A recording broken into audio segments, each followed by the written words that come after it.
मैं record on कर दे रहा हूँ जी। आरभ्यतां पवन भ्राता। बहुशो धन्यवादाः। सर्वेभ्यः नमो नमः। स्मृता पितरुणा तपं करुणया हरन्ति नृणामघं दुरतनो विषाम् वलयिता शतैर्विद्युताम् कलिन्दगिरिनन्दिनी तटसुरा द्रुमालं विनी मदीयमतिचुम्बिनी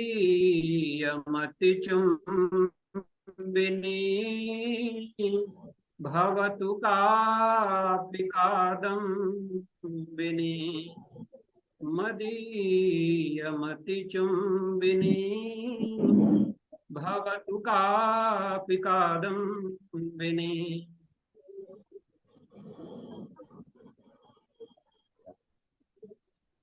आज श्रीमद् भगवत गीता पर आयोजित इस 16वीं संगोष्ठी में पधारे हुए आप सभी विद्वज्जन का हार्दिक स्वागत, अभिनंदन एवं वंदन करते हुए मैं कार्यक्रम को प्रारंभ करना चाहता हूं।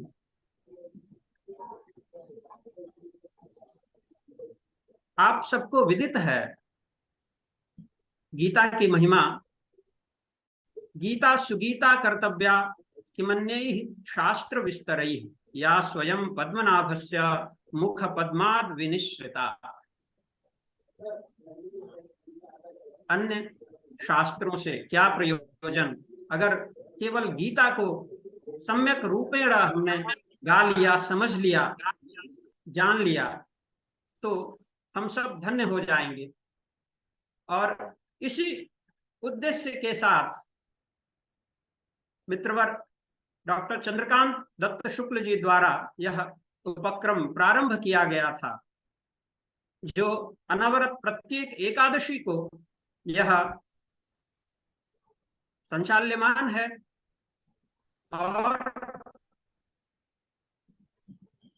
देश भर से अनेक विद्वज्जन इसमें जुड़ते रहे हैं। आज हमारे यहाँ इस पटल पर त्रिपुरा विश्वविद्यालय और नागरिक स्नातकोत्तर महाविद्यालय, इन दोनों के संयुक्त तत्वावधान में चातुर्वेद संस्कृत प्रचार संस्थानम द्वारा यह संगोष्ठी जो आयोजित की गई है, इसमें मुख्य वक्ता के रूप में पधारी हुई आदरणीय प्रोफेसर सरोज कौशल जी, विशिष्ट वक्ता के रूप में पधारे हुए आदरणीय doctor Pramod Kumar Sharma ji,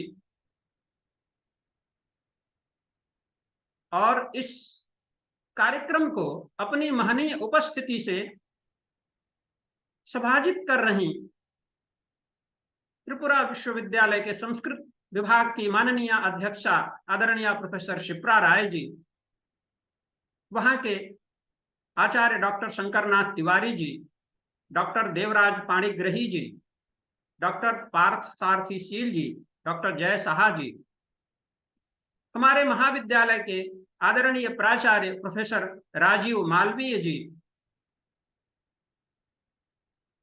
doctor Om Prakash Mishra ji, doctor Pramod Kumar Pandey ji, doctor Vinod Kumar Pandey ji एवं अन्य इस कार्यक्रम में तकनीकी रूप में अपना आशीर्वाद दे रहे उत्तर प्रदेश संस्कृत संस्थान के डॉक्टर जगदानंद झा जी,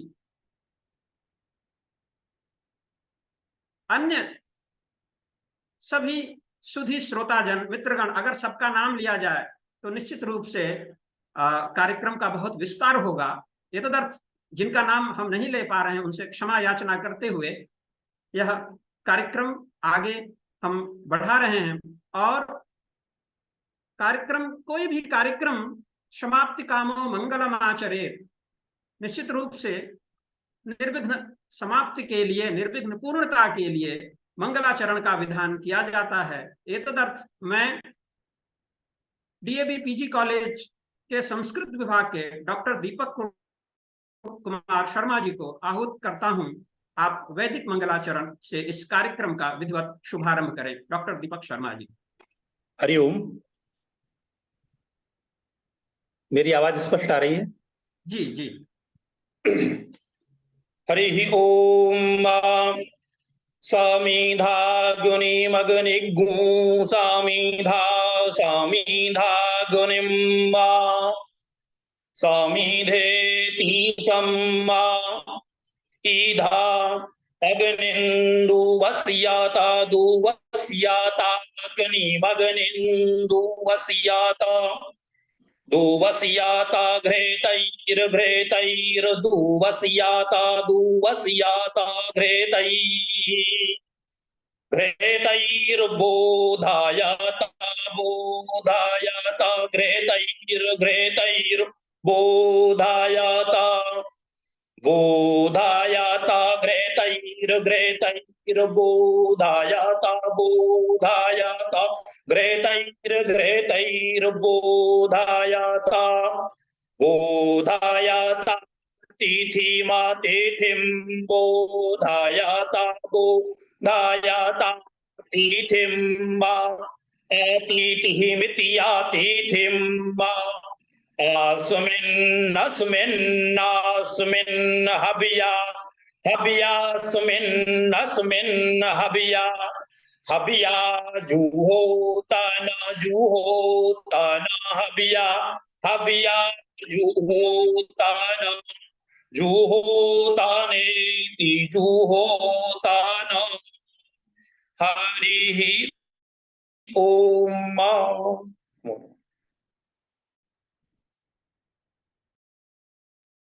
बहुत बहुत धन्यवाद doctor Deepak Sharma ji.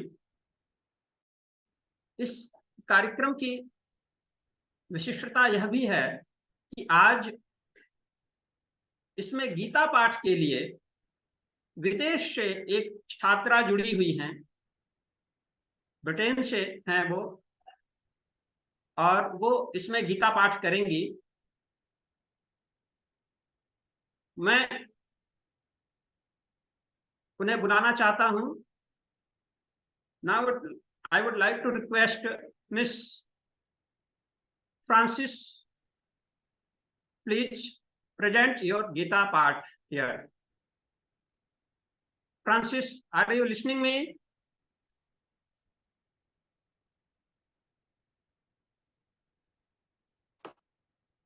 Namaste. Thank you. Dhanyavad. मेरा नाम Francis है. Sorry, I couldn't speak in English. No problem. Om Shri Paramatmane Namaha.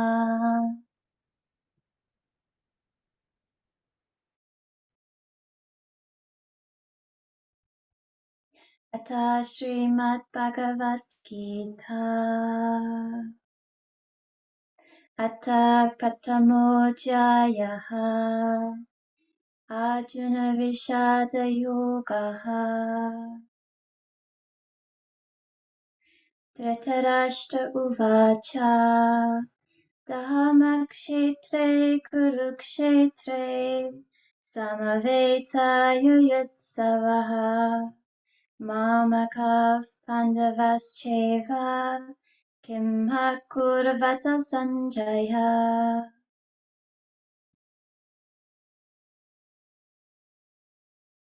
Sanjaya Uvacha. Drishtva tu Pandavanikam. Vyudham Duryodhanastata. Acharya Mukasangamya Raja Vachanam ब्रवीत्। पश्येतां पाण्डुपुत्राणाम् आचार्य महतीं च मूं व्यूढं द्रुपदपुत्रेण तव शिष्येण धीमता।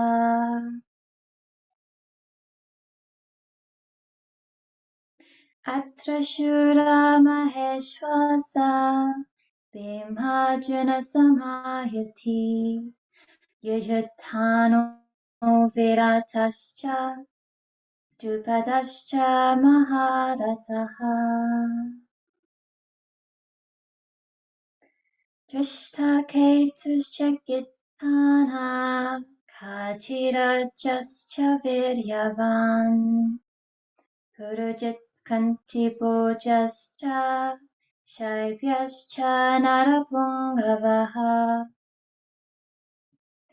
युद्धामन्युश्च विक्रान्ता उत्तमौजश्च वीर्यवान् सौभद्रो द्रौपदेयश्च सर्वा एव महारथाः।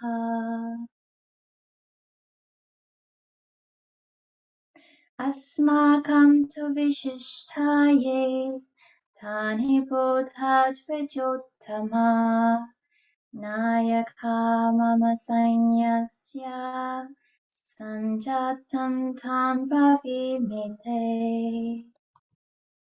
हरिः ओम् तत्सत्।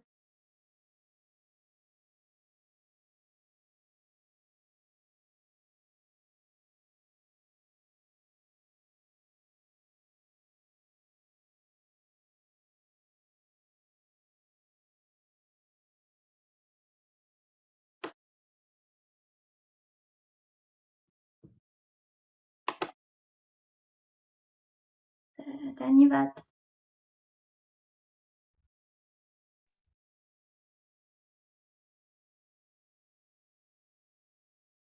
Thank you so much.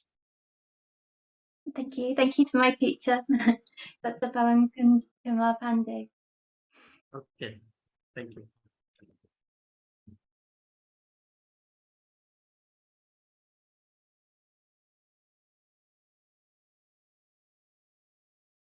बहुत बहुत धन्यवाद फ्रांसिस, आपने बहुत सुंदर गीता पाठ प्रस्तुत किया और हम सभी निश्चित रूप से आह्लादित हैं आपकी प्रस्तुति से।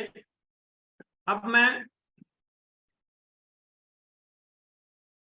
यहाँ उपस्थित सभी अतिथियों, सभी आचार्यों के वाचिक स्वागत के लिए अपने महाविद्यालय के आदरणीय प्राचार्य प्रोफेसर राजीव मालवीय जी से निवेदन करता हूं, आप सबका जो है वाचिक स्वागत करें। आप प्रारंभ करें। 1 मिनट आपके विषय में मैं बता दूं, आप शिक्षा शास्त्र के आचार्य हैं, आपकी 40 से अधिक पुस्तकें प्रकाशित हैं, आप देश में अनेक स्थलों पर व्याख्यान हेतु सादर आमंत्रित किए जाते रहे हैं। और एक और विशेष बात जो इस संगोष्ठी से आपको जोड़ती है कि आप श्रीमद् भगवत गीता पर ही आपका विशेष शोध है। तो आज सौभाग्य है और यह हम सबका व्यक्तिगत हमारा सौभाग्य है कि आप हमें प्राचार्य के रूप में मिले हैं। निश्चित रूप से आज इस गोष्ठी में आपकी उपस्थिति से हम सभी गौरवान्वित हो रहे हैं। आदरणीय प्रोफेसर राजीव मालवीय जी। धन्यम हि भारतवर्षं धन्या भारत संस्कृतेः भारतीय जना धन्या धन्यास्माकं परंपरा। भारतीय ज्ञान परंपरा और संस्कृत के संवाहक के रूप में श्रीमद् भगवत गीता पर आयोजित एकादशी के पुनीत पर्व पर ये वेबिनार के माध्यम से मैं समुपस्थित समस्त विद्वज्जनों का हार्दिक स्वागत एवं अभिनंदन करता हूँ। विशेष रूप से सभा अध्यक्ष प्रोफेसर शिप्रा राय जी का मैं आभार व्यक्त करता हूँ जो अध्यक्ष संस्कृत विभाग त्रिपुरा विश्वविद्यालय में कार्य करते हैं। मुख्य वक्ता के रूप में प्रोफेसर सरोज कौशल जी का मैं तहे दिल से स्वागत और अभिनंदन करता हूं, जो जय नारायण व्यास विश्वविद्यालय जोधपुर राजस्थान में कार्य करते हैं। विशिष्ट वक्ता के रूप में मैं डॉक्टर प्रमोद कुमार शर्मा जी, जो संस्कृत एवं प्राच्य विद्या अध्ययन संस्थान जवाहरलाल नेहरू विश्वविद्यालय दिल्ली में कार्यरत है, मैं उनका भी आभार व्यक्त करता हूं कि हमारे महाविद्यालय नागरिक डिग्री कॉलेज चन्नई जौनपुर को अपने से जोड़कर देश विदेश में गीता के ज्ञान प्रचार को प्रचारित और प्रसारित करने का एक महनीय कार्य दिया है। इस संबंध में मैं इस कार्यक्रम के संयोजक डॉक्टर चंद्रकांत शुक्ल जी, जो राजकीय स्नातकोत्तर महाविद्यालय मोहम्मदाबाद गोहाना मऊ उत्तर प्रदेश में कार्यरत हैं, उनको भी आभार व्यक्त करता हूं। समन्वयक डॉक्टर शंकर नाथ तिवारी जी, डॉक्टर देवराज पाणिग्रहण जी, डॉक्टर पार्थ सारथी शील जी, डॉक्टर जय साहा जी, जो त्रिपुरा विश्वविद्यालय में कार्य कर रहे हैं, उनको भी मैं धन्यवाद ज्ञापित करता हूँ, स्वागत करता हूँ, अभिनंदन करता हूँ कि श्रीमद् भगवद गीता जैसे दुरूह और सर्वग्राही विषय पर आप लोगों ने एक वेबिनार का आयोजन करके इसके लोक मंगल भावनामय व्यक्तित्व उन्नयन सूत्रों को जन जन पहुंचाने का स्तुत्य कार्य कर रहे हैं। वास्तव में श्रीमद् भगवद गीता महाभारत के भीष्म पर्व का एक अंश है, जो 18 अध्यायों में विभक्त और 700 श्लोकों से गुच्छित है। यह बड़ी विडंबना है कि आज हम अपने भारतीय मूल्यों को छोड़कर विदेशों की ओर आकृष्ट हो रहे हैं, उनके मूल्यों को जीवन में उतार रहे हैं, जबकि मनु महाराज ने बहुत पहले ही कहा था कि तत्तेष्वसूतस्य साकाश गजन्मनः स्वं चरित्रं पृथिव्यां सर्व मानवा। अर्थात यहाँ पर अनेक महापुरुषों ने अपने दिव्य अलौकिक ज्ञान और चरित्र के माध्यम से बहुत ही उपदेशक ज्ञान का मंतव्य प्रदान किया है, उसको हम छोड़कर विदेशों की ओर क्यों आकृष्ट हो रहे हैं। श्रीमद् भगवद गीता में ऐसे मूल्य हैं जो हमको जीवन जीने की कला सिखाते हैं, व्यक्तित्व में निखार लाने का दिव्य संदेश देते हैं, जीवन में करणीय और अकरणीय कर्तव्यों का बोध कराते हैं और हमको कर्तव्य पथ पर आगे बढ़ने की प्रेरणा देते हैं। वास्तव में गीता ज्ञान योग, भक्ति योग, कर्म योग, अनासक्त योग के माध्यम से जीवन जीने की ऐसी कला सिखाती है जिसका हम अनुपालन करके अपने जीवन को कृतार्थ कर सकते हैं, मूल्यवादी बना सकते हैं, लोक कल्याणकारी मंतव्यों की ओर अपने आप को अग्रसारित कर सकते हैं। वास्तव में श्रीमद् भगवद गीता में अनेक प्रकार के मूल्यवादी विचार मिलते हैं। ऐसे ही 26 मूल्य गीता के 16वें अध्याय में मिलते हैं, जिसमें कहा गया कि अभयम सत्व संशुद्धि ज्ञानयोग व्यवस्थिति दानम तमस्य यज्ञ स्वाध्याय तपार्जवम अहिंसा सत्यम क्रोधस्त्याग शांतिर्परिशुनम दया भूषेत भूतेषु लोलुप्तम मार्दवम हीरचापलम तेज क्षमा धृति शौच मतोह नातिमानिता भवन्ति संपदम दैवे परिभाज्यातस्य भारत। अर्थात ये जो 26 मूल्य दैवी संपदा में दिए गए हैं, इसके अलावा इसमें असुरी संपदा के भी लक्षण और मूल्य दिए गए हैं, किंतु जो दैवी संपदा के मूल्य हैं ये हमारे व्यक्तित्व के उन्नायक हैं। इसमें अनेक ऐसी गूढ़ बातें हैं जिसका हम अवगाहन करके अपने जीवन को नई दिशा दे सकते हैं, लोक कल्याणकारी मंतव्यों की ओर अपने को आगे ले जा सकते हैं और समर्पण, सहयोग और शरणागत की भावना से हम अपने जीवन को कृतार्थ कर सकते हैं। श्रीमद् भगवद गीता में कहा गया है तत्वदेहि प्राणिपातेन परिप्रश्नेन सेवया उपदेशन्ति ते ज्ञानम ज्ञानी तत्वदर्शिनः।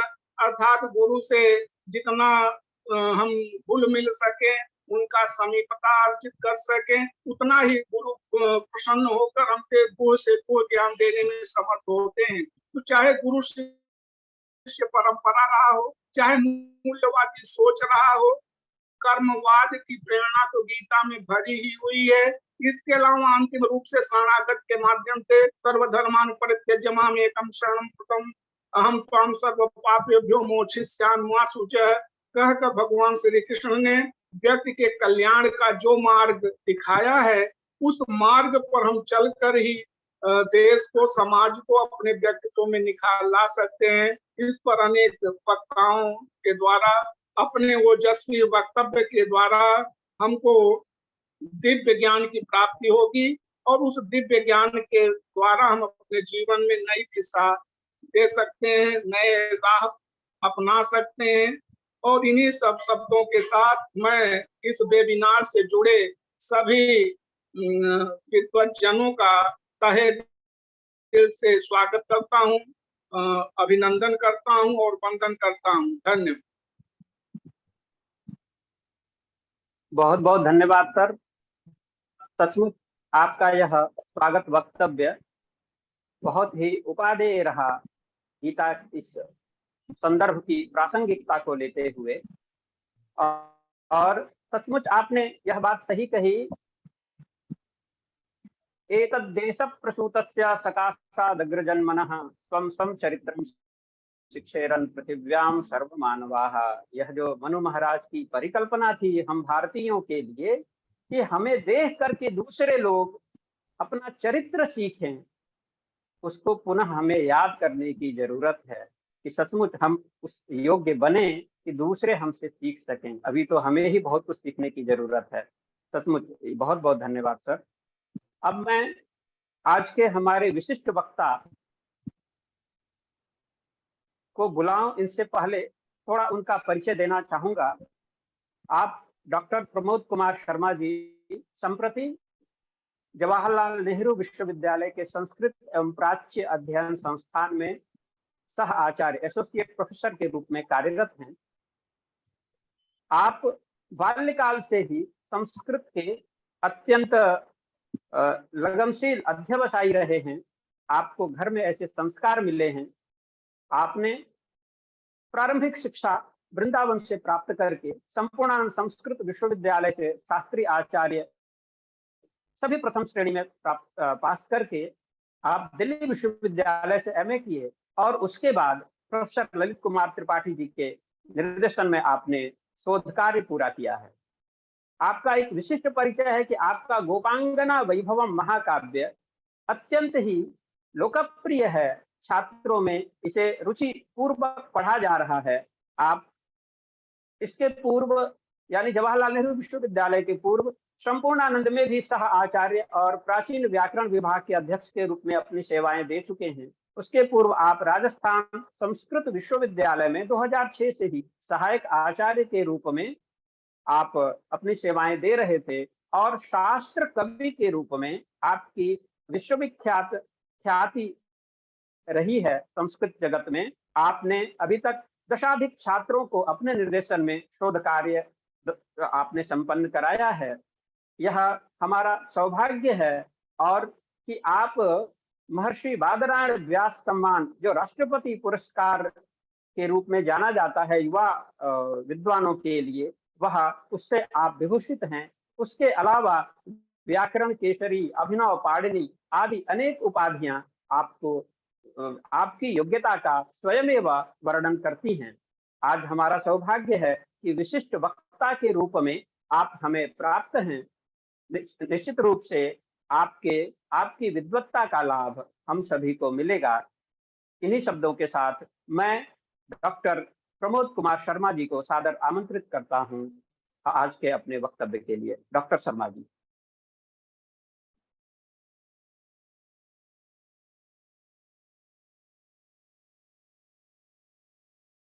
सर आपकी आवाज नहीं आ रही है। भवानी शंकरौ वंदे श्रद्धा विश्वास रूपिणौ याभ्याम विना न पश्यन्ते सिद्धा स्वान्तस्थमीश्वरम्। अयि मान्याः अत्र कार्यक्रमेस्मिन् समुपस्थिताः समेपि विद्वांसः तत्रापि अस्य कार्यक्रमस्य अध्यक्षवर्याः शिप्रा राय महोदयाः, त्रिपुरा विश्वविद्यालयस्य संस्कृत विभागाध्यक्षाः, अथ च मुख्य वक्तृत्वेन समुपस्थिताः आदरणीयाः सरोज कौशल महाभागाः, अथ च अन्येपि विद्वांसः जगदानंद झावर्याः, चंद्रकांत शुक्लवर्याः एवं अस्य कार्यक्रमस्य संचालकाः, अन्येपि श्रोतारः विद्वांसः महीयांसः भवन्तः, भवद्भ्यः सर्वेभ्यः नमस्कारांजलिं विनिवेद्य अहं स्वकीय वक्तव्यं प्रस्तोतुकामः अस्मि। ये मेरा सौभाग्य है कि आपने मुझे ये कुछ बोलने का अवसर प्रदान किया। इसके लिए मैं आप सभी का, इस आयोजन समिति के समस्त कर्मचारियों का, अधिकारियों का बहुत ही धन्यवाद और कृतज्ञता ज्ञापित कर रहा हूं और कुछ प्रस्तुत विषय पर बोलने का प्रयास कर रहा हूं। कर्म विमर्श गीता और पाणिनि व्याकरण के संदर्भ में ऐसा कुछ विषय है। तो आइए चलते हैं, कर्म के बारे में सुनते हैं। कर्म क्या है? देखिए, किसी भी शब्द को बोलने से पहले हमारे दिल, दिमाग और मस्तिष्क में उसका अर्थ जरूर आए। बगैर अर्थ के हम किसी भी शब्द का प्रयोग नहीं कर सकते। ये शाश्वत सत्य है और इसके लिए भगवान पतंजलि महाभाष्यकार स्वयं कहते हैं, अर्थे शब्दा प्रयुज्यन्ते कस्मिंश्चित् निश्चिते अर्थे शब्दानां प्रयोगः भवति। और इसी बात को आचार्य भर्तृहरि, महान वैयाकरण, महान दार्शनिक, वाक्यपदीयम के ब्रह्मकांड में कहते हैं कि वितर्कितः पुरा बुद्ध्या क्वचित् अर्थे निवेशितः। बुद्ध्या पुरा वितर्कितः अर्थः कस्मिंश्चित् कश्चित् निश्चितः अर्थाय वर्तते बुद्धौ स्थितः तम एव अर्थम बहिरानेतुं तस्य अर्थस्य वाचकः कश्चित् शब्दः भवति। स एव शब्दः बहिरानेति तम अर्थम बुद्धिस्थम अर्थम। और ये बड़ा प्रायोगिक है, बड़ा व्यावहारिक है यह सिद्धांत। वो कबीरदास जी जैसे बहुत ही अनुभवी लोकप्रिय कवि भी ये कहते हैं कि हिये तराजू तौलकर तब मुख बाहरान। पहले हृदय रूपी तराजू माने हृदय माने बुद्धि, अंतःकरण जो है, उसमें हम पहले विचार करते हैं कि किस अर्थ को कहने वाला कौन सा शब्द है, और उसी अर्थ को कहने के लिए वही शब्द हम अपनी वागिंद्री के द्वारा बाहर लाते हैं और श्रोताओं के सामने रखते हैं। इसलिए जिस कर्म तत्व पर जिस कर्म शब्द का विमर्श किया जा रहा है, उस कर्म शब्द का अर्थ क्या है, ये तो हमें समझना ही होगा। इसमें व्याकरण शास्त्र क्या कहता है, क्योंकि कर्म किसी भी शब्द का अर्थ या तो शब्दकोश से पता करेंगे या फिर व्याकरण उसकी व्युत्पत्ति से हम उस अर्थ को लेकर के आते हैं। हमारे यहाँ वृत्ति का बड़ा महत्व है। वृत्त्यर्थावोदकम वाक्यम विग्रह। हमारे यहाँ कृत तद्धित समासिक से सनाद्यंता धातु रूपा पंचवृत्तयः। कोई भी शब्द किसी न किसी वृत्ति से ही निकलता है। वृत्ति माने वो शक्ति जो अर्थ को अभिव्यक्त करने में समर्थ होती है। तो कर्म शब्द के अंदर हम विचार करें तो कर्म शब्द की व्याकरण की दृष्टि से यदि हम व्युत्पत्ति देखें तो डुक्री करणे धातु से और मनिन प्रत्यय करके, अब ये मनिन प्रत्यय आप कर्म में भी कर सकते हैं, करण में भी कर सकते हैं, अधिकरण में भी कर सकते हैं। तीन अर्थों में कर्म शब्द हम व्युत्पत्ति कर सकते हैं। अर्थ बदलते जाएंगे, थोड़ा थोड़ा अर्थ व्युत्पत्ति के अनुसार चेंज होता रहता है।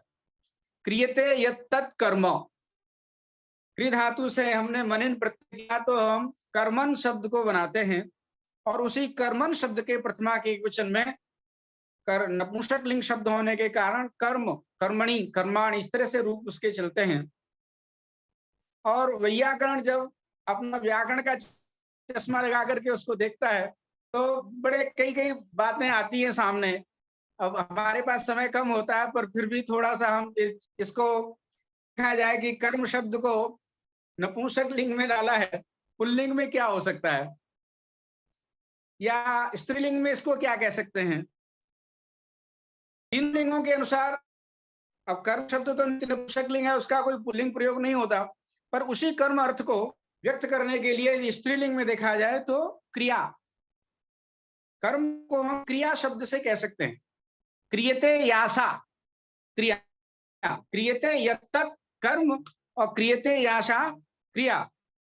यहाँ पर धातु से ही स प्रत्यय करके और रिंग से एक लिंगछु सूत्र से रिंग आदेश हो जाता है, और रिंग होने के बाद क्रि और इस स्थिति में अचिष्ण धातु रुवाम युवोर युवो सूत्र से यह करने के बाद क्रिया शब्द बनता है, और स्त्रीत्व की विवक्षा में टाप प्रत्यय करने पर क्रिया शब्द बनता है। एक व्याकरण की दृष्टि है, पर व्याकरण में कर्म शब्द का जो अर्थ है किस अर्थ में लिया जाता है,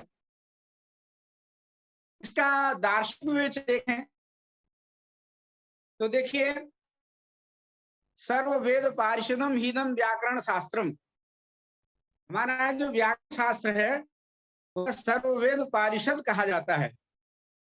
परिषद भवम पारिषदम, सारे चारों वेदों का, वेदों में से सम्मत और उनमें स्थित जो अर्थ है, अब उसमें बहुत सारे अर्थ होते हैं। दार्शनिक दृष्टि से कर्म शब्द का क्या अर्थ होगा, व्युत्पत्ति की दृष्टि से कर्म शब्द का क्या अर्थ होगा, तो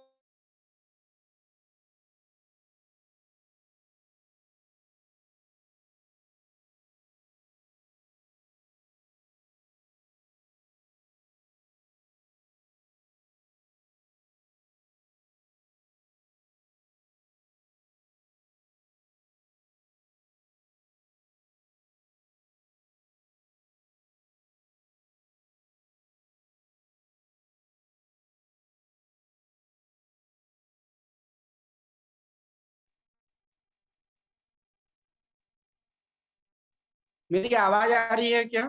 हाँ, मुझे लगता है कि बीच में कुछ हाँ। कुछ इंटरनेट का दिक्कत है। बीच में व्यवधान था।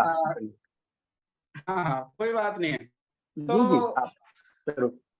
सर्ववेद पारिषदम हीदम व्याकरण शास्त्रम, व्याकरण में दर्शन की दृष्टि से भी विचार होता है, व्युत्पत्ति की भाषा विज्ञान की दृष्टि से भी विचार होता है। तो दर्शन की दृष्टि से विचार किया जाए तो जिसका अर्थ हम क्रिया कर रहे हैं वही कर्म होता है, और कर्म शब्द का कुछ व्याकरण शास्त्रीय प्रक्रिया का निर्वाह करने के लिए कहीं दूसरा अर्थ भी होता है। जैसे कारकों में पहला कारक जो है कर्म ही आता है, तो कारक की दृष्टि से देखा जाए तो कर्म जो है ईप्सित होता है, अनिप्सित होता है, अकथित होता है। इस तरह से कर्म की 2-3 भेद, ईप्सित, अनिप्सित, उदासीन, अकथित, अविवक्षित जिसे कहते हैं। और दार्शनिक दृष्टि से देखा जाए तो कर्म का अर्थ जो है निर्वर्त्यम च विकार्यम च, एक निर्वर्त्य कर्म होता है, एक विकारी होता है, एक प्राप्य होता है। ये 3 भेद मुख्य होते हैं, और फिर 4 भेद और होते हैं। इस तरह से कम 7 प्रकार का कर्म हमारे यहाँ व्याकरण शास्त्र में दार्शनिकों ने, वैयाकरण भूषण सार देखेंगे या परम लोग मंजूषा नागेश भट्ट की उठा के देखेंगे तो आपको इस तरह से कर्म का बहुत विस्तृत अर्थ देखा जाता है। और इसको यदि न्याय दृष्टि से देखा जाए, दर्शन की दृष्टि से, अन्य व्याकरणेतर दर्शनों की दृष्टि से देखा जाए तो वहां कर्म का अर्थ क्रिया ही होता है, और क्रिया रूप अर्थ हमारे यहाँ भी होता है, हम कुछ वैयाकरण लोग व्याकरण शास्त्रीय प्रक्रिया का निर्वाह करने के लिए कुछ हम विशेष संज्ञाएं कर लेते हैं। कर्तुरीप्सित तमम कर्म, द्वितीय इत्यादि विभक्ति को लाने के लिए हमें वो सारा करना पड़ता है। परंतु दार्शनिक दृष्टि से भी विचार होता है और व्युत्पत्ति की दृष्टि से भी विचार होता है। क्रिया के बारे में यदि बात करें, कर्म का अर्थ यदि क्रिया लेते हैं, जो न्याय दर्शन इत्यादि जो अर्थ कहते हैं कि जो है कर्म का अर्थ क्रिया ही होता है, जिसको हम लोग भी मानते ही हैं। तो क्रिया के बारे में यदि विचार किया जाए तो व्यापारो भावना सैवोत्पादना सैव चक्रिया, वैयाकरण भूषण सार। व्यापार है, भावना है, भाव है, और इसी को हम क्रिया शब्द से भी कहते हैं। और क्रिया का बड़ा अच्छा लक्षण है, यावत् सिद्धम सिद्धम वा साध्यत्वेना विधीयते आश्रित क्रम रूपत्वात् सा क्रियेत्य विधीयते, वाक्यपदीकार कहते हैं। तो इस दृष्टि से क्रिया वही कर्म अर्थ आ जाता है जो दर्शनों में प्रतिपादित है। न्याय दर्शन या वैशेषिक दर्शन कर्म के 5 भेद करता है। वो कहता है कि भाई कर्म 5 प्रकार का होता है: उत्क्षेपण, अपक्षेपण, आकुंचन, प्रसारण और गमन। और ये हम सब लोग यही हैं। जो दार्शनिक दृष्टि से विवेचन है, तो व्याकरण शास्त्र में हर एक चीज से विचार विमर्श किया जाता है। ये सारा सब कुछ हमारे आकर ग्रंथ महावास्य में लिखा हुआ है। आप उसके तत्त संदर्भों को उठा करके देखेंगे तो वहां कर्म शब्द का कुछ दूसरा अर्थ ही होता है, पर लोक में प्रचलित जो कर्म शब्द का अर्थ है वो क्रिया रूप ही है। अब आते हैं कि लोक में प्रचलित जो क्रिया शब्द है और गीता में जो कर्म शब्द है, उन दोनों में क्या अंतर है? क्या वैयाकरणों वाला जो कर्म अर्थ निकलता है तो वो अर्थ गीता भगवत श्रीमद् भगवत गीता में भी उसी प्रकार का अर्थ हमें देखने को मिलता है। उसी अर्थ को लेकर के हमारी भगवती श्रुति गीता भगवान नारायण के मुख से निश्रित उसी अर्थ को ले लेती है और उसी अर्थ को लेकर के वो विचार विमर्श में उसी में हम लीन रहते हैं। तो अब हम थोड़ा सा गीता की दृष्टि से देख ले कि गीता में कहाँ कर्म की चर्चा आई है। तो आप लोग गीता पढ़ने पढ़ाने वाले हैं, जानते ही हैं। पहले अध्याय के बाद पहले अध्याय तक तो कर्म शब्द की कहीं कोई जिक्र नहीं, चर्चा नहीं, पर दूसरा अध्याय जो है और दूसरे अध्याय में भी जो करीब 35-36 श्लोक निकलने के बाद 38 श्लोक निकलने के बाद जब 39वां श्लोक आता है, 39 श्लोकः ऐसा ते विहिता सांख्ये बुद्धिर्योगे तिमाम शृणु यया युक्तः कर्म बंधम प्रहास्यसि, ऐसा कुछ श्लोक है।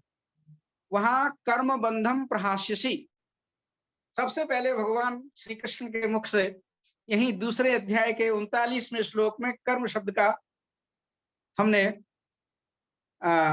सबसे पहले उसको देखा कि कर्म शब्द, और वो भी कर्म शब्द समस्त प्रयुक्त हुआ कर्म बंधम प्रहास्यसि। तो यहाँ जो कर्म शब्द है वह समास हो जाने के कारण व्याकरण की दृष्टि से देखा जाए तो उत्तर पद प्रधान हो जाता है। कर्म का जो बंधन है तो बंधन रूप अर्थ ही प्रधान रहता है। तत्पुरुष समास होने के कारण उत्तर पद प्रधान हो जाता है और उसी का हास्यसी क्रिया के साथ संबंध जोड़ता है। हास्यसी में प्रहास्यसी में हा धातु जो है ओहा त्यागे, कर्म बंधनों का जो त्याग है उसके बारे में चर्चा उन्होंने सबसे पहले वहां की, और उसके बाद फिर कर्म पर उन्होंने बहुत सारी चर्चा की है। दूसरे अध्याय में हम आगे बढ़ते हैं तो 47वां श्लोक है और उसमें भी वो कर्मण्येवाधिकारस्ते मां फलेषु कदाचन मां कर्म फल हेतुर्भु माते संगोस्तु कर्मणि, इस तरह से वो कर्म की बात उस श्लोक में बड़े ही बहुत ही कहना चाहिए कई प्रकार से देखा जाए। अब इसमें मेरे मन में जो आता है, कर्मण्येवाधिकारस्ते में जो कर्मणि में एक वचन है, मतलब किसी एक कर्म में ही तेरा अधिकार है, क्या ये अर्थ है? और जब मां फलेषु कदाचन जब कहते हैं तो वहां फलेषु में बहुवचन है। बहुत सारे फलों में फलों की चिंता न करते हुए उसमें कोई आपका अधिकार नहीं है, तो कर्म में एक वचन क्यों और बहुवचन में फलों में जो है बहुवचन क्यों, इस पर सब बहुत सारा विचार किया जाए तो बहुत सारा अर्थ निकलता है। तो देखिए कर्म का अनुभव जो है, कर्म होता कैसे है, कहाँ से होता है कर्म? तो कर्म का अर्थ हम क्रिया कर देते हैं, तभी उसमें एक वचनत्व क्रिया एक जैसी ही रहती है, चाहे वो विविध अन्यान्य कर्ताओं के द्वारा की जाए, पर क्रिया तो एक ही होती है। उस एक क्रिया को अनेक कर्ता लोग कर सकते हैं। तो यहाँ कर्मणि में जो कर्म शब्द है वो क्रियापरक लग रहा है। अच्छा, कर्म होता कैसे है और कौन करता है, इस पर हम विचार करते हैं तो बहुत सारा दार्शनिक विवेचन हमारे सामने आता है। आत्मा जो शरीरस्थ आत्मा है वह अपनी ज्ञानेंद्रियां और कर्मेंद्रियां, अब यहाँ कर्मेंद्रियां में जो कर्म शब्द आ गया, हमारे जो 5 कर्मेंद्रियां हैं, आत्मा उन्हीं कर्मेंद्रियों का उपयोग जिसमें करता है, जिसके लिए करता है, वो सारे कर्म कहलाते हैं। ज्ञानेंद्रियां जो विषय उपस्थित कराती हैं, जिन जिन विषयों का ज्ञान कराती हैं, उसमें भी जो कर्मेंद्रियों के द्वारा जो होता है, कर्मेंद्रियों में बहुत प्रधान है हमारा हस्त है, पाद है, उपस्थ है और वागेंद्री है। इनके जो कर्म हैं, इनकी जो क्रियाएं हैं, ज्ञानेंद्रियों के द्वारा विषय का बोध कराया जाता है और विषय का बोध होने के बाद फिर कर्मेंद्रियां प्रवृत्त होती हैं उन तत्त विषयों के लिए। ऐसा हमें देखने को मिलता है। वागेंद्री शब्द का उत्पादन करना शुरू करती है, प्रारंभ करती है। तो इस तरह से हम देखते हैं कि कर्म, ये शरीर में स्थित जो आत्मा है वह अपनी कर्मेंद्रियों के माध्यम से ही कर्म में प्रवृत्त होता है। तो इस तरह से यहाँ कर्मण्येवाधिकारस्ते में जो एक वचन है, वो विविध इंद्रियों के द्वारा किए गए विविध जो कर्म हैं, उनको सबको क्रिया शब्द से एक क्रिया शब्द से जो कह लेने के शायद उद्देश्य से भगवान ने यहाँ कर्मण में एक वचन का प्रयोग किया होगा। मुझे जैसा दिमाग में मेरे समझ में आ रहा है वो मैं आपको बता रहा हूं। और मां फलेषु कदाचन में जो फलेषु में जो बहुवचन है, भाई एक कर्म करेगा तो उसका एक ही फल होगा, तो बहुवचन कैसे हो गया? तो ऐसे बहुत सारे विचार विमर्श करने को अवशिष्ट हैं। पर गीता कर्म के बारे में क्या कहती है, कर्म की परिभाषा गीता में कहाँ लिखी है? कर्म योग जो है वो तो द्वितीय अध्याय में आपको मिलेगा, तृतीय अध्याय में खूब मिलेगा। द्वितीय अध्याय में तो उतना नहीं है, तृतीय अध्याय में वो कर्म की चर्चा पूरी करते हैं। जैसी चेत कर्मणस्ते अर्जुन वहां प्रश्न करते हैं, और वहां भगवान कृष्ण जब कर्म के बारे में बोलते हैं और वो कहते हैं किं कर्म किम कर्मेति कवयोप्यत्र मोहिता, कर्म क्या है, अकर्म क्या है, विकर्म क्या है, इसमें विद्वान लोग भी अपने बौद्धिक सारा आयास प्रयास करने के बाद भी वो कर्म को नहीं समझ पाते हैं। तो कर्म को समझना बहुत जरूरी है। कर्म है क्या? गीता कर्म के बारे में क्या कहती है? कर्म की परिभाषा गीता में कहाँ लिखी है?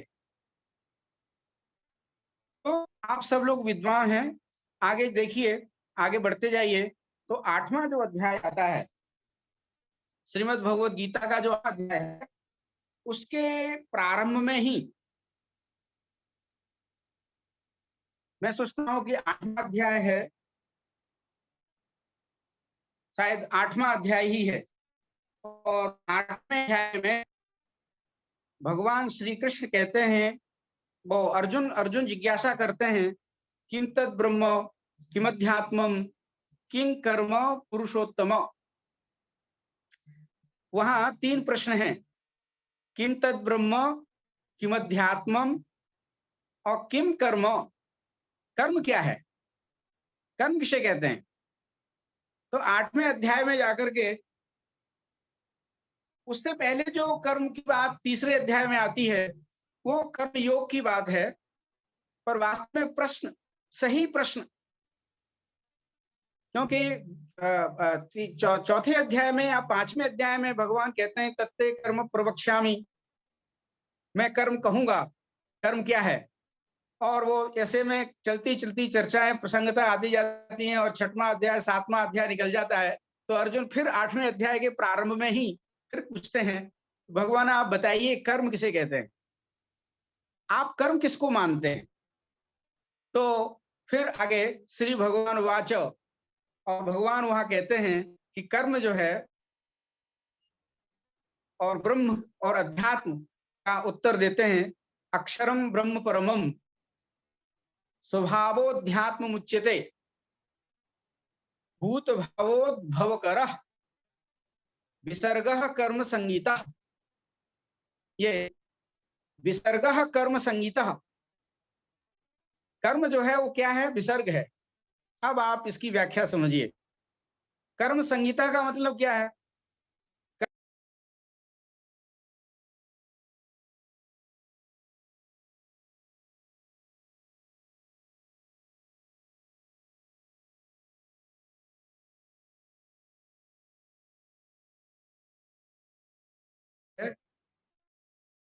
मेरी आवाज सुन रहे हैं शायद? हाँ जी आ रही है। हाँ हाँ। तो वहां कर्म क्या है, तो उन्होंने कहा कि विसर्गः कर्म संगीतः, ये जो विसर्ग है वही कर्म संगीत है। कर्म संगीत का मतलब क्या है व्याकरण की दृष्टि से? कर्म संज्ञा संजाता अस्य तदस्य संजातम तारकादिभ्य इतच, इतच प्रत्यय करके कर्म संगीत शब्द बनता है। यह जो विसर्ग है यही कर्म है। अब आप समझेंगे कि ये विसर्ग क्या है, तो हम समझ नहीं पा रहे हैं। तो विसर्ग पूर्वक सृज धातु, सृज विसर्ग धातु है, उससे ये विसर्ग शब्द बनता है। तो विशेष सृजन, सर्जन, सृष्टि। अब ये विशेष सृष्टि कहां से होती है और कर्म कहां से प्रारंभ होता है, कर्म का जन्म कहां से होता है, कर्म की शुरुआत कहां से होती है, और विसर्ग शब्द से यहाँ क्या विशेष प्रकार का सृजन ही विसर्ग है, वही कर्म है क्या? तो इस पर बहुत विवेचन है कि जब प्रलय हो जाती है और हमारे संचित कर्म जो है सारे, और हम सब लोग सूक्ष्म प्रकृति में और प्रकृति परब्रह्म परमात्मा में विलीन हो जाती है, और परमात्मा की जब इच्छा होती है को हम भोस्याम, और वो फिर इस तरह से सृष्टि प्रक्रिया प्रारंभ होती है, वहां से कर्म प्रारंभ होता है। भगवान तो साफ कहते हैं नमाम कर्माणि लिम्पन्ति नमे कर्म फले स्पृहा।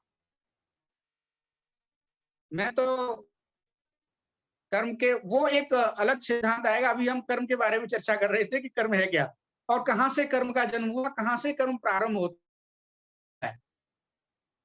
ऐसे विसर्ग का अर्थ यहाँ त्याग है। अब आप कहेंगे ये त्याग अर्थ कैसे कर दिया आपने, विसर्ग का अर्थ त्याग अर्थ कैसे कर दिया? तो देखिए हम लोग क्या करते हैं, अपने जीवन में जन्म जब से प्रारंभ हुआ, जब से हमारा शरीर हुआ, तब से हम कोई न कोई त्याग रूप क्रिया ही करते हैं।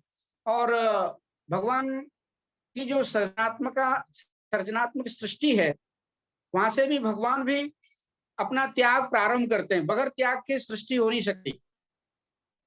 अब आप कहते होंगे ये कैसा मामला है कि त्याग का अर्थ सृजन और किस तरह से करेंगे, तो आप थोड़ा सा उदाहरण देख लीजिए। आप अपने जीवन में, अपने परिवार में, अपने माता पिता के लिए, अपने बच्चों के लिए, अपने समाज के लिए कुछ न कुछ करते ही हैं। करते हैं का मतलब आप त्याग करते हैं। तो ये जो त्याग है, उसमें यदि आपकी आसक्ति हो जाएगी तो आप त्याग नहीं कर पाएंगे। अपने लिए मात्र स्वार्थ के लिए करेंगे तो वह कर्म नहीं कहलाएगा। और फल की आसक्ति के बिना किया गया जो कर्म है वही त्याग कहलाता है। फल इसकी, हमें फल की परवाह नहीं है, हमें तो कर्म करने से मतलब है। तो इस प्रकार का त्याग रूपी कर्म हम स्वार्थ विहीन होकर के आचरित करते हैं, तो वही विसर्ग जो है वही त्याग कहलाता है। और यह विसर्ग जो है, यही जो त्याग है, इसी त्याग के बारे में तीसरे अध्याय में और चौथे अध्याय में भगवान कृष्ण अर्जुन को कहते हैं, इसी को समत्व योग की बात करते हैं वो, कि माँ कर्म फल हेतुर्भु माते संगोस्तु कर्मणि, आसक्ति रहित संग से विवर्जित होकर के तुम कर्म करो, मतलब कर्म के फल का त्याग करो। यही कर्म के फल का जो त्याग है, कर्म, इसी को कर्म कहते हैं। और अकर्म, यही कर्म जब अकर्म बन जाता है, अकर्म कैसे बनता है? ये गीता जो कर्म को अकर्म के बारे में जो कहती है कि अकर्म, वही अकर्म इस तरह से हो जाता है कि हम कर्म फल की अपेक्षा न करें। हमने कर्म किया, इसका भी ध्यान न रहे, हमने कोई कर्म किया है, तो वही अकर्म हो जाता है। और विकर्म क्या होता है? विकर्म थोड़ा सा खतरनाक होता है। वो जब उसमें कामना जुड़ जाती है और किसी लक्ष्य की प्राप्ति के लिए जब वो कर्म करता है और वह स्वार्थमयी कामना हो जाती है, तो उसमें बहुत सारे जघन्य कर्म संलिप्त हो जाते हैं, तो ये विकर्म होता है। तो विषय तो बहुत बड़ा गंभीर है। अब हम चर्चा करते हैं आगे, जब हमें कर्म के बारे में मालूम पड़ गया कि कर्म हमारा क्या है, तो कर्म हम कैसे करें, कहाँ करें, और इस पर हम जब आगे बढ़ते हैं तो गीता में भगवान श्री कृष्ण 17वें अध्याय के या 16वें अध्याय के अंत में कहते हैं कि नियतम कुरु कर्मत्वम कर्म ज्यायो ह्यकर्मणः, ये तो तीसरे अध्याय में ही है। पर 16वें अध्याय का जो अंतिम श्लोक है कि कर्म किसके आधार पर किया जाए, कौन इसमें प्रमाण माना जाए कि किसके आधार पर हम कर्म करें, इसका मूल आधार क्या बने, तो वो साफ स्पष्ट कहते हैं, तस्मात् शास्त्रम प्रमाणम ते कार्याकार्य व्यवस्थितो ज्ञात्वा शास्त्र विधानोक्तम कर्म कर्तुमिहार्हसि। ऐसा उन्होंने 16वें अध्याय के लगभग अंतिम में जाकर के अर्जुन से कहा है। और ये जो उन्होंने ये भी कहा कि हमेशा कर्म जो है शास्त्र विधि के अनुसार करना चाहिए। शास्त्र विधि का परित्याग करके यदि, क्योंकि हमें पता कैसे पड़ेगा कि हमारा कर्म है क्या, हमें करना क्या है, कैसे करेंगे, तो आपको ये कर्म के बारे में शास्त्र बताएगा। यह शास्त्र विधि मुत्सृज्य वर्तते करके उन्होंने लिखा है, वर्तते कामकारतः न स सिद्धिम वाप्नोति और न सुखम न परांगतिम। इसलिए शास्त्र विधि का उल्लंघन करके स्वच्छंद भाव से जो कर्म करते हैं वो न तो सुख को प्राप्त होते हैं और न ही पराम गति मोक्ष को प्राप्त करते हैं और न ही वो सुख चैन रह सकते हैं। इस तरह से मैं हमेशा शास्त्र को सामने रख करके फिर कर्म के बारे में उचित निर्णय करके हमारा कर्तव्य कर्म ये है, और फिर नियतम कुरु कर्मत्वम, है ना, ऐसा भगवान का जो कहा गया है कि नियत निश्चयण रूपेण जो निश्चित किया गया है कर्म के द्वारा आधार पर, वही कर्म हम करें, तभी हम सुख और मोक्ष को प्राप्त कर सकते हैं, कर्म बंधन से मुक्त हो सकते हैं और सिद्धि की प्राप्ति, न सा सिद्धि मवाप्नोति कहा है उन्होंने। तो इस तरह से अब हमारा कर्म कौन सा अच्छा है कौन सा नहीं है, क्योंकि हमें कैसे मालूम पड़ेगा? तो इसका विवेचन 18वें अध्याय में आपके माध्यम से मुझे थोड़ा सा गीता पढ़ने का अवसर मिला और 18वां अध्याय मैंने पढ़ने का प्रयास किया और उस 18वें अध्याय में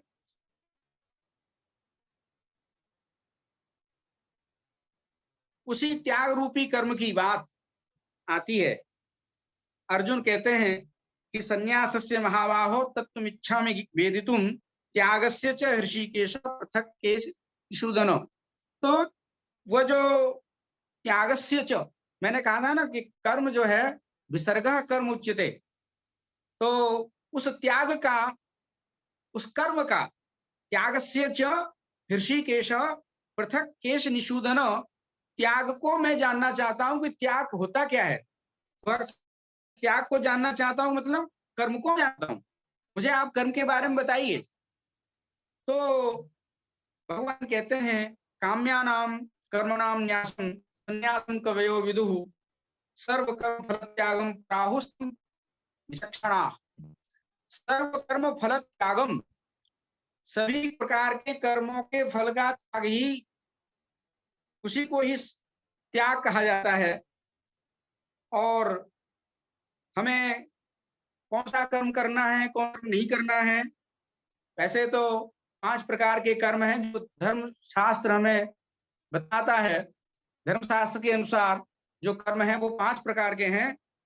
नित्य कर्म है, नैमित्तिक कर्म है, काम्य कर्म है, प्रायश्चित्त कर्म है और आवश्यक कर्तव्य जो भी खेती व्यापार नौकरी चाकरी, जो भी खाना पीना सोना जागना, ये सारे आवश्यक जो कर्म है। तो इस तरह से जब विभिन्न प्रकार के कर्म होते हैं तो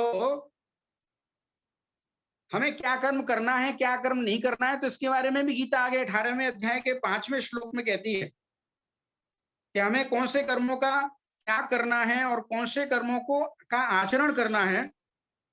निश्चयम शृणु मे तत्र त्यागे भरत सत्तमो। त्याग जो कर्म रूपी त्याग है उसके बारे में, त्यागो ही पुरुष व्याघ्र त्रिविध संप्रकीर्तितः। यह कर्म जो है, कर्म फल का जो त्याग है, यहाँ त्याग से यहाँ कर्म फल का ही त्याग और कर्म का ही त्याग किस प्रकार से किया जाता है, इस प्रकार का वर्णन वहां आता है। तो क्या करना है उसके बारे में उन्होंने लिखा है कि यज्ञ दान तपः कर्मो न त्याज्यम कार्यमेव तत्। हमें अपने जीवन में यज्ञ दान तप ये जो कर्म है इनको सदैव रखना है। ये हमारे ये कर्तव्य कर्म है, कार्य कर्म है, क्योंकि यज्ञो दानम तपश्चैव पावनानि मनीषिणाम, ये गीता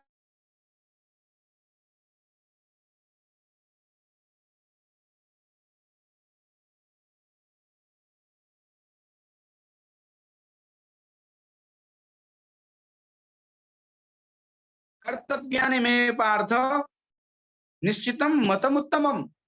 ये मेरा उत्तम निश्चित मत है कि हमें कर्म का फल का त्याग करके और आसक्ति का त्याग करके हमें ये 3 प्रकार के कर्म अवश्य करने चाहिए, यज्ञ दान और तप। तो इस तरह से आपने देखा कि किस प्रकार के कर्मों के बारे में करने के लिए गीता साक्षात निर्देश करती है, कैसे हमें कर्म करने हैं। और इसी में ही कौन सा तामस कर्म है, कौन सा सात्विक कर्म है, कौन सा राजस कर्म है, इसका भी वर्णन आगे किया गया है। नियतस्य तु संन्यासः कर्मणो नोपपद्यते मोहात् तस्य परित्यागः तामसः परिकीर्तितः। यहाँ एक बात बड़ी विलक्षण लगती है कि सबसे पहले भगवान जब पहले अन्य अध्यायों में चर्चा करते हैं तो पहले वो सात्विक को लाते हैं, फिर तामस को उसको राजस को लाते हैं, फिर तमस को बाद में लाते हैं। पर यहाँ 18वें अध्याय में जब कर्म के बारे में बताने लगे तो उन्होंने पहले सबसे पहले तामस कर्म की चर्चा की। 7वां जो श्लोक है, नियतस्य तु संन्यास कर्मणो नोपपद्यते मोहात् तस्य परित्यागः तामसः परिकीर्तितः। और उसके बाद फिर राजस कर्म की बात करते हैं। दुख मित्येव यत् कर्म काय क्लेश भयात् त्यजेत् स कृत्वा राजसम त्यागम नैव त्याग फलम लभेत। और उसके बाद सात्विक कर्म की बात करते हैं। वो कार्य मित्येव यत् कर्म नियतम क्रियते अर्जुन संगम त्यक्त्वा फलम चैव स त्यागः सात्विको मतः। तो इस तरह से वही जो सर्वोत्तम चीज होती है वो बाद में आती है। इस दृष्टि से सात्विक जो कर्म की बात कही उन्होंने, और फिर वो बहुत सारे त्याग की चर्चा करने लगते हैं। और किस तरह से वो नहीं देवृताम शक्यम त्यक्तुम कर्माण्यशेषतः यस्तु कर्म फल त्यागी सत्यागीत्य विधीयते, है ना। तो कर्म फल के त्याग की बात कही है और बहुत सारी चर्चा वहां उन्होंने की है। मैं सोचता हूं कि समय की मर्यादा है। अभी जो हमारा नेटवर्क है वो भी कभी कभी धोखा दे रहा है हमको, और मैं अत्यधिक न बोलता हुआ, क्योंकि अन्य मुख्य वक्त्री यहाँ उपस्थित हैं, उनका भी हमें व्याख्यान सुनना है और सारा समय निकल गया।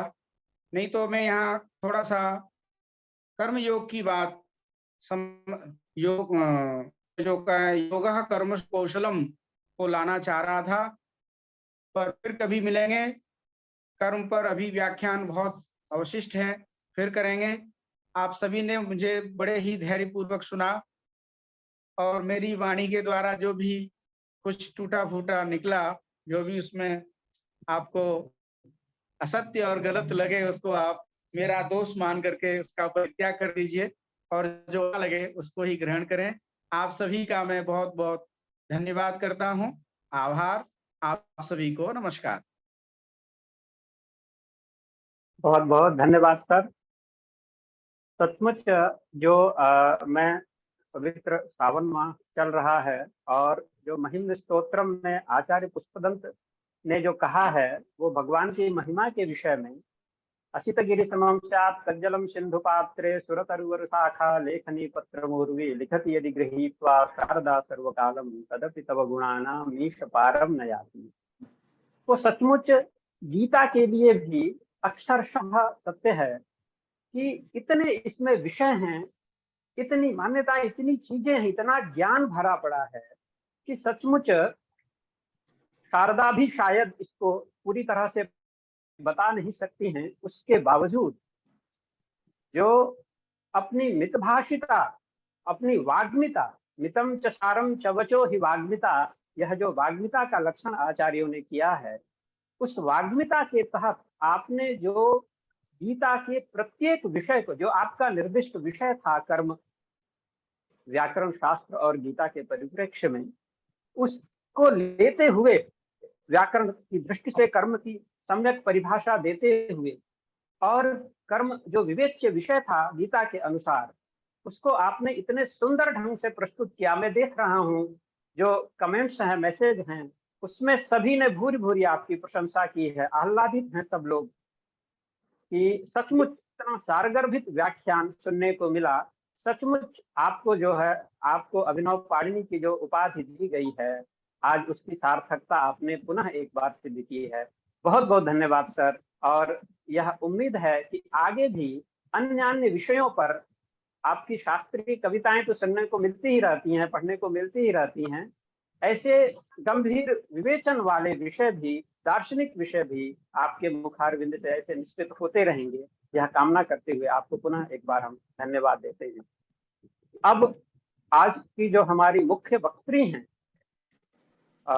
उनको बुलाने से पहले मैं उनके बारे में थोड़ा सा बताऊं आपको, आप प्रोफेसर सरोज कौशल जी जयनारायण व्यास विश्वविद्यालय जोधपुर में आचार्य हैं, आप पूर्व विभागाध्यक्षा हैं, आपके तब विभिन्न प्रशासनिक दायित्व आपको विश्वविद्यालय से मिलते रहे हैं, जिनका आपने सम्यक निर्वहन किया हुआ है।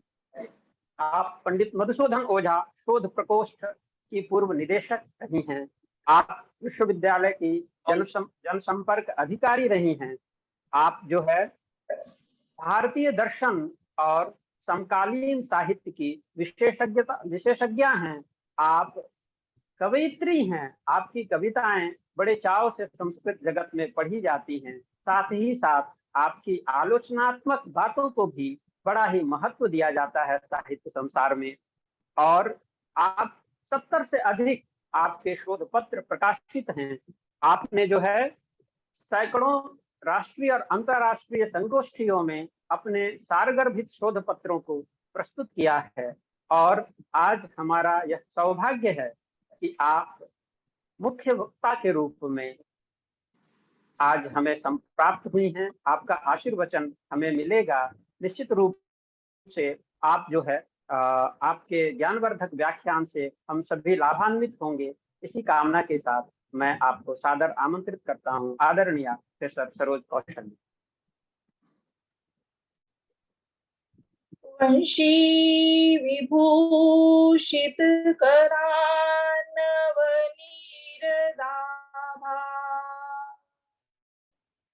पीताम्बरा तरुणबिम्बफलाधरोष्ठा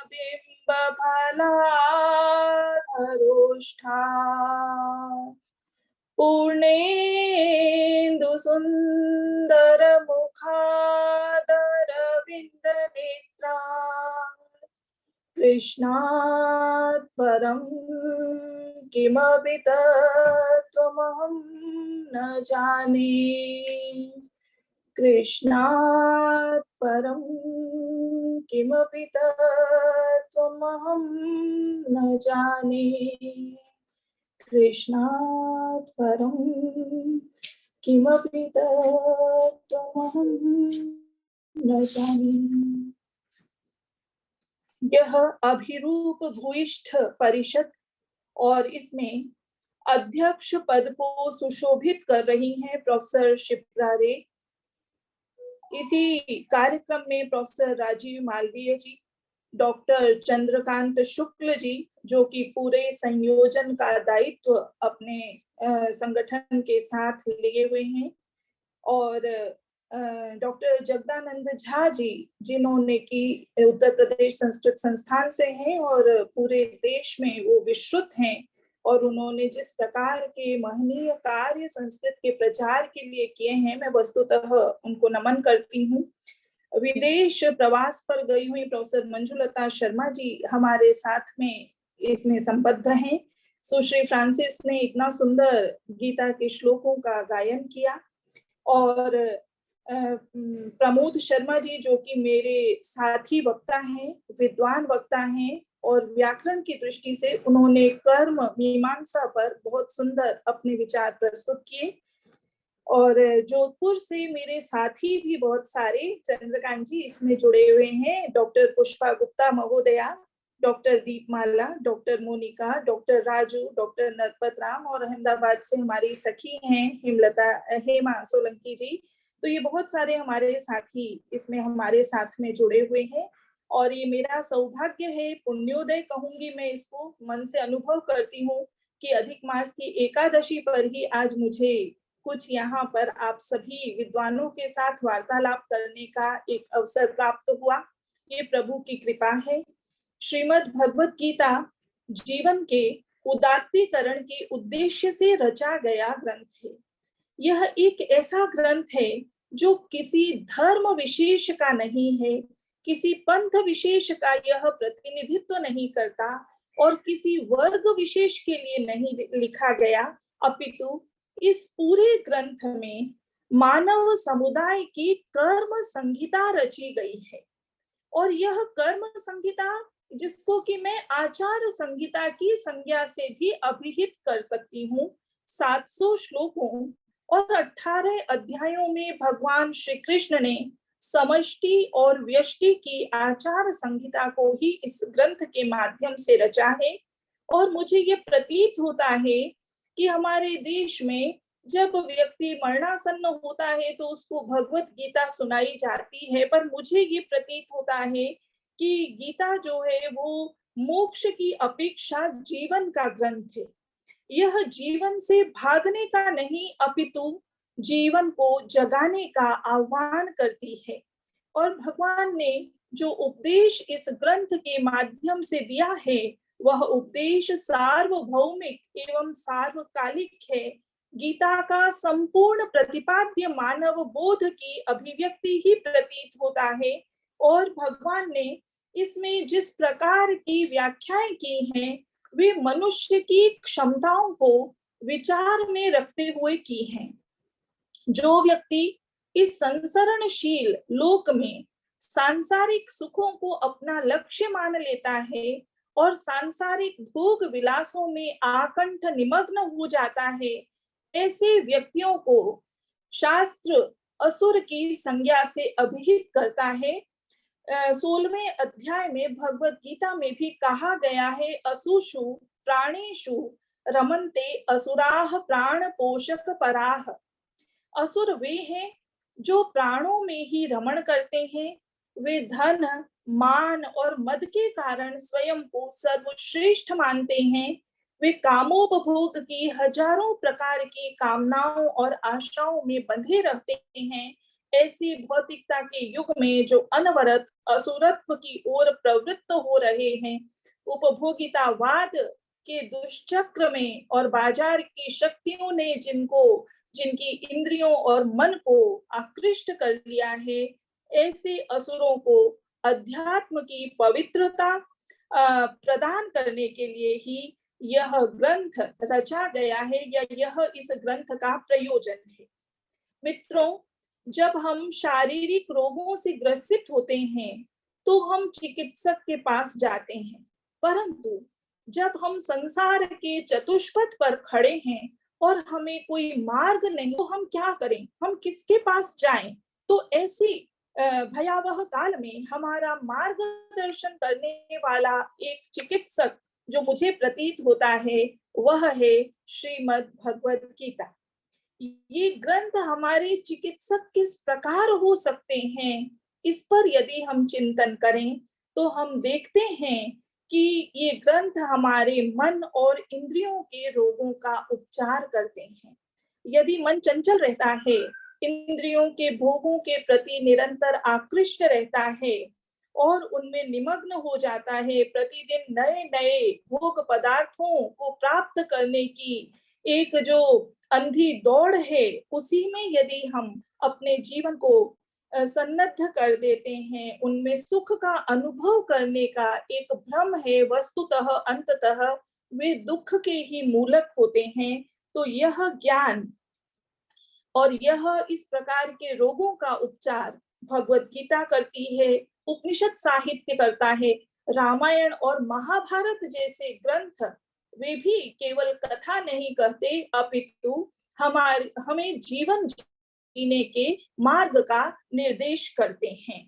ये ऐसे ग्रंथ हैं जो हमें असत मार्ग से निवृत्त करते हैं और जीवन जीने की विधि का निर्देश करते हैं। कर्म की अभी मेरे साथी ने चर्चा की, बहुत सुंदर चर्चा है।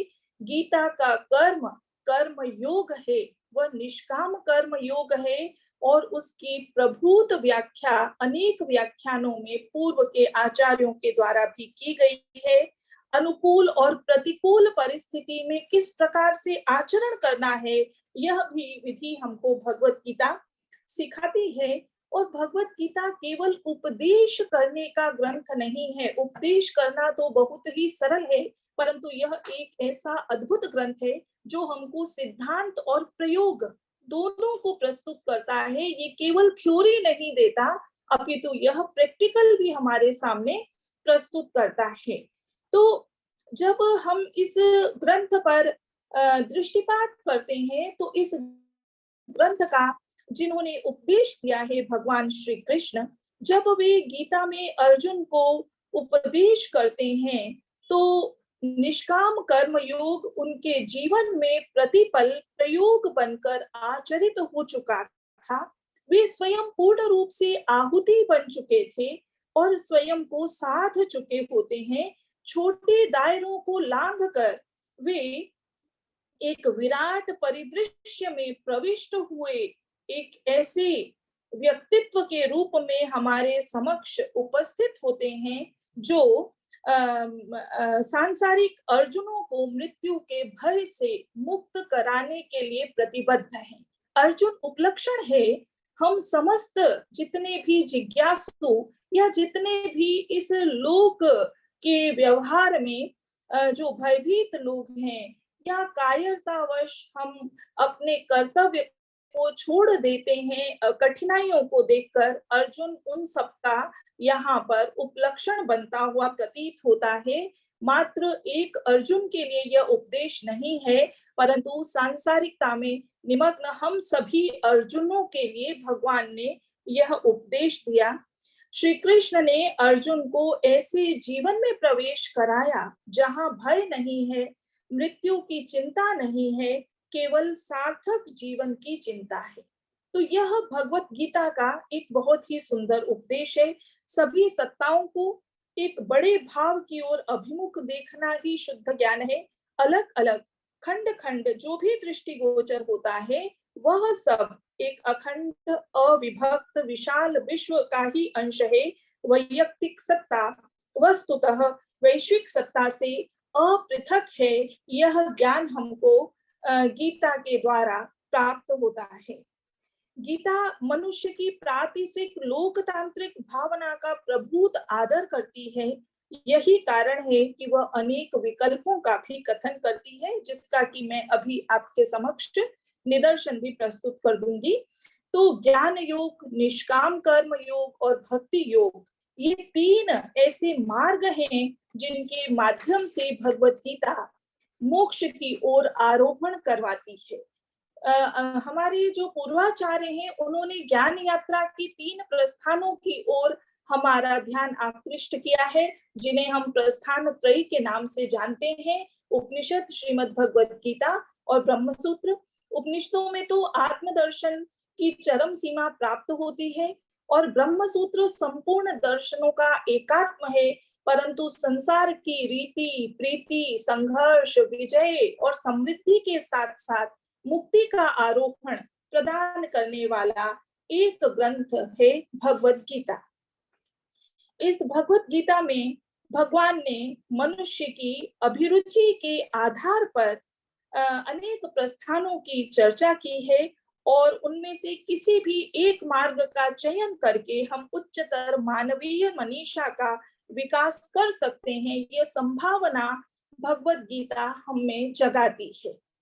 सर्वप्रथम यदि हम चर्चा करें तो मानव व्यक्तित्व को की गवेषणा के संदर्भ में कि मनुष्य को किस प्रकार से आचरण करना है, तो अर्जुन के माध्यम से एक प्रश्न आता है द्वितीय अध्याय में कि स्थित प्रज्ञस्य का भाषा समाधिस्थस्य केशव स्थितधि किम प्रभाषेत किमासीत व्रजेत किम।